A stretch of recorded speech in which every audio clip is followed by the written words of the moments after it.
Hello, welcome back to another video on astrology. I have earlier on done short videos on how to actually calculate the Navamsha, and also have done a video on how to find the nakshatras of planets by just looking at the Navamsha, even if you don't have the degrees of planets written down in your horoscope. So these were the two things that I have done earlier on with regard to Navamsha. And in this video, because there were a lot of questions from people asking what's the best way to use the Navamsha. So that's when I decided I will do this video, though I've been teaching about all this in my online classes, but I thought of doing this for the general public as well. There are many YouTube viewers who had asked this question, and that's the reason why I'm doing it.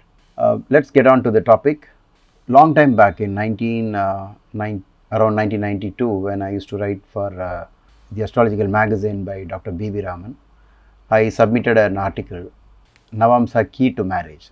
The words are taken from BPHS because it says Navamamshe Kalatrana. So know more about your marriage from your Navamsha. That's the meaning of that.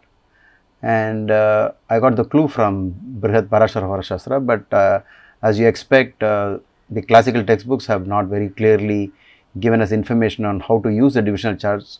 Perhaps it was taught on a one-to-one basis in the Gurukulam system, and maybe it was not documented, or maybe we lost all that information forever.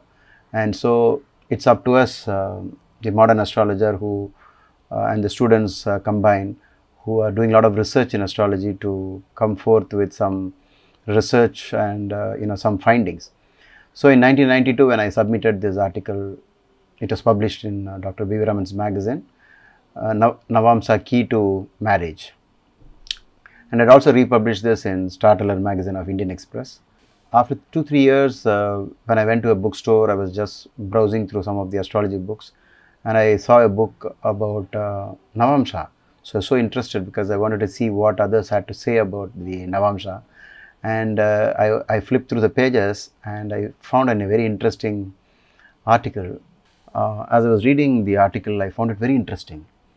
And then it looked like the author had something, the thoughts similar to the ones that I had about Navamsha. So I was so curious, I kept reading, but then suddenly I recalled all these were the exact words that I had used in my article in 1993. The author, who's ex-IAS officer from New Delhi, had copied the entire article without changing even one word of it. In fact, I got his email ID and sent him a message saying that it's okay if you had copied, but at least you should have acknowledged my name. And I, of course, as you can expect, I never got a reply. This is a very interesting article I've published in the magazine. But later on, I did do some extra developments upon that. But I'm sure that there are a lot more astrologers who have done some research on how to do Navamsha, and how to make use of Navamsha, because how to cast the Navamsha is actually fairly simple. If you simply want to find how close planets are in a Rashi, all you have to do is, without degrees, you just have to have one glance at the Navamsha. And why Navamsha is the queen of all divisional chart is because Navamsha has been referred more often than any other divisional chart in all the classical textbooks. And so many times the Maharshi, Parashara and BPHS Dashadhyaya had repeatedly asked whether the planet is exalted in Navamsha as well. So that's something you should always remember. But let's get started. So you see here there are two charts. Obviously, Rashi and Navamsha is the king and the queen type pair in horoscope reading, and that's why I placed it like this. I'll just give you one example, from my memory. This is the horoscope of a person who I consulted maybe 25 years back. The interesting thing why I did not forget this was because the ascendant was here, and that is Kanya Lagna. The lord of the 7th obviously is Jupiter.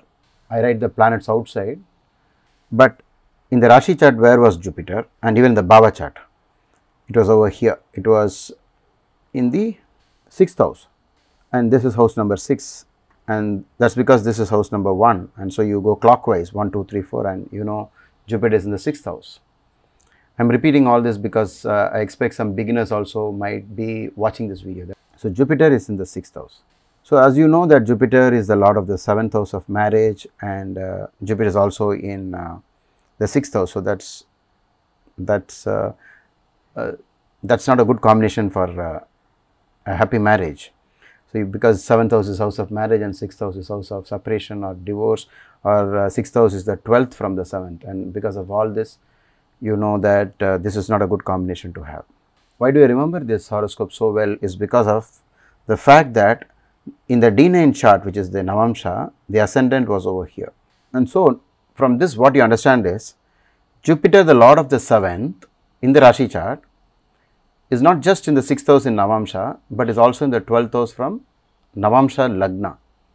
Though you also might come up with this argument that why not give importance to the fact that Jupiter is in Vargotama. Vargotama is not always good.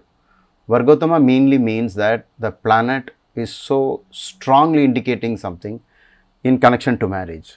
Whatever it implies that much more. That's the meaning of Vargotama. The planet seems to be adamant about, almost like saying, no, I am not going to go away from this place. I am going to be here, even in Navamsha chart. That's the meaning of Vargotama. So you might find, people who help you are adamant and stay in the same place to help you, or people who are always giving you trouble stay in the same place and give you trouble all the time. So it's not that Vargotama is always good. So you should be very careful about that. So in this case, what happened was Jupiter happens to be in the Navamsha in the 12th house. So how do you count? Again, like you start from 1 and then 2, 3, you go on like this, and then you come here clockwise, and now you know Jupiter is in the 12th house. Now all this is just a basic reading. What makes astrology so interesting or maybe intriguing is because when the dasha of Jupiter started, the person went through Rahu Mahadasha, there was not even a telltale sign that the marriage is going to run into trouble very soon. But as soon as Jupiter Mahadasha came, suddenly things changed, and it started suddenly, but the fight increased to such a terrible extent that the divorce happened all within the same Jupiter Swabhukti, Jupiter's opening Antardasha, Jupiter period, the divorce happened. There were several case studies like this which I had used before writing out that article. What I did was I collected the horoscopes of people who had very strange things that happened in their life, that it was not that marriage was in trouble right from the beginning. That's actually, that will be definitely shown by the basic chart, but sometimes you find it's not at all shown in the Rashi chart. In the example that we saw just now, you could argue even without the help of the Navamsha, one could have predicted difficult time in Jupiter just because it was placed in the 6th house as the 7th lord. Now I am going to show you something, another case study from my memory, where the ascendant is over here. So here Mars is the 7th lord in the 5th. For those of you who may not know this, 7th lord in the 5th is also a defect in marriage, and also it's a putra dosha. It's not such a bad situation like 6, 8 and 12. The lord of 7th house has not gone to 6, 8 and 12. But this person's marriage failed in Rahu Dasha and Shani Antardasha. So he had marginal afflictions because of the 7th lord being in the 5th, but that's not very indicative of any serious trouble in marriage. But based on the Dasha and Antardasha, the events happened. Whenever it comes to Mahadasha and Antardasha reading, always give more importance to the Antardasha, because it is in the Antardasha the event is actually happening. It's not happening throughout the dasha. So the basic unit of time is always the Antardasha, not even Pratyantar dasha. That is the reason why you find in all classical textbooks a lot of effort has been taken in describing the Antardasha, but not the Pratyantar, or not just the dasha.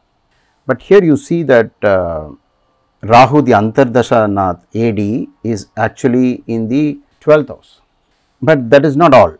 If you have one more glance at it, you will also notice that the Dashanath and the Antardashanath is actually placed in 6/8 axis. Now this is a very important aspect. What's the best way to read a Navamsha chart? It's always like this. Look into the Navamsha and look at where the planets are placed and try to spot some position where the Dashanath and Antardashanath are the AD and the MD planets are in bad axis. One might be behind the other. It's called Dvirdva Dasa, 2 bar 12 axis or 6 bar 8 axis. So then the marriage might run into trouble. Sometimes what happens is one particular chart, that is the husband's chart, might not show so much, but only the wife's chart will show that that person is going through a very bad time. This is the lady goes through all the anxieties of marriage and trouble, and that's one way you can relate why in both the charts trouble is not indicated. And also when because of the fact that she feels it in such a way that she then goes for separation or she files for divorce, etc., then therefore whoever starts the process of separation will be the one who has the 7th house more afflicted than the other. So it's worth considering all this while you try to read trouble in marriage, mainly because there are 2 people involved. It's not just you alone, and there's the other person who's kind of modifying your karma. So that's very important. So what you see from here is the Antardashanath might be in 6, 8 and 12. So the bottom line is look out for planets in 6, 8 and 12. So please look out for planets in 6, 8 and 12. Also consider looking at the 3rd house. The reason why I have written the 3rd house in bracket is because it's not all the time so strong, but conjoined with some other one of the other houses like 6, 8 and 12, the planet that rules the 3rd house might also be the 6th house lord, or maybe the 8th and the 3rd might be the same. It all depends on some interconnection between the 3rd house, but the main houses of the typical Dushtanas are 6, 8 and 12. So planets placed in 6, 8 and 12 in the Navamsha chart is an indicator for troubled marriage, especially when planets when the horoscope is actually indicated troubled marriage. There must be some basic things in the chart that allows the event to happen. Just by Navamsa positions, things cannot happen. So here you find we have used 2 logics here. One, their Antardashanath is in 12th house, but it is also the 8th from the Dashanath, or if you count the Dashanath is the 6th from the Bhuktinath. So this is the famous or notorious the 6 bar 8 connection, or there is also the other connection which is called the 2 bar 12. So 6 bar 8 is called the Sashtashtaka dosha and 2 bar 12 is called the Durdva dasha dosha. So if any of these conditions occur in the chart, then you might have you can easily expect some trouble in marriage. But as usual, Maharishi Parashara gives a lot of solutions. Whenever you see a couple having this problem, you should try your best to counsel in a way that they could reunite and forget their problems and forget their differences and somehow overcome their bad karma. And it's better to pray, do remedies connected to the planets that are causing the actual problem. So, and in most cases I found that after doing the remedies and listening to the astrologer, things have changed a great deal. Where it's impossible to change is when both of them or either of one of them is so adamant about it. It's like, I made my decisions, I'm not going to listen to any one of you.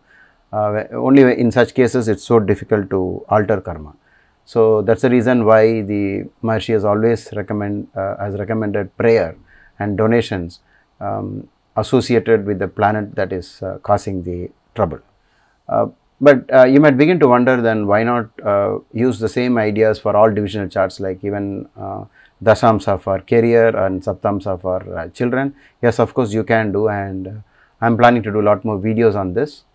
So that's all for now. We have come to the end of this video. In case you have any doubts, please type them out in the comment section, and whenever I find the time, I'll answer them for you. And see you soon in my next video.